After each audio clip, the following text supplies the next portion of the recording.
Баршаңызға қайырлы күн достар, менің каналыма қош келдіңіздер. Оразаларыңыз қабыл болсын. Ауызашарға осындай өте дәмді, тойымды әрі жеңіл асты менімен бірге жасап көріңіздер.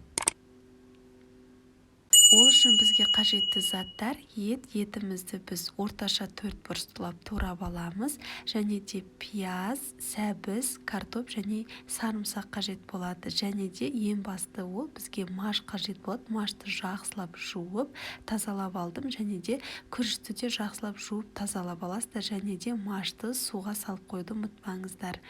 Бірінші кезекте осындай пиязымызды турап алатын боламыз. Видеода көрсетілгендей сәбіздерімізді де 4 бұрыштылап майдалап турап аламыз.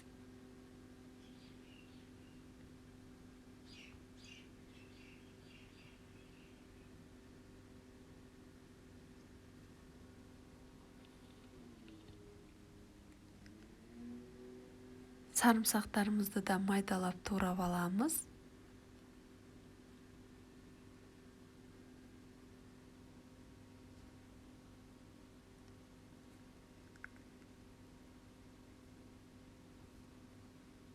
Картоптарымызды да еттің көлемінде етіп, орташа 4 бұрыштылап турап алатын боламыз. Барлығын турап дайындап алғаннан кейін қазанымызды газға қойып,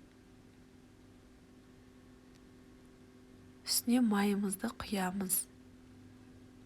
Етімізді салып, суы тартылғанша қуырып аламыз. Пиязымызды салып араластырамыз. Сарымсағымызды да салып араластырып, пиязы өлгенше қуырып аламыз. Сәбізімізді салып 3-4 минут аралығында қуырамыз. Осы жерде қыздар, сіздерге бір лайфхак: тамақтың дәмін аша түсу үшін бір ас қасық соя тұздығын және қалаған дәмдеуіштеріңізді қосасыздар, және де туралған картоптарымызды салып араластырамыз. Осы жерде мен бір ас қасық томат салғаным түспей қалыпты. Міндетті түрде томат салып араластырып қуырып, үстінен суын құйып араластырып, бетін жауып қайнағанша қалдырамыз. Сорпамыз қайнағаннан кейін 5-10 минуттан кейін жуып тазаланған дайын тұрған машымызды саламыз.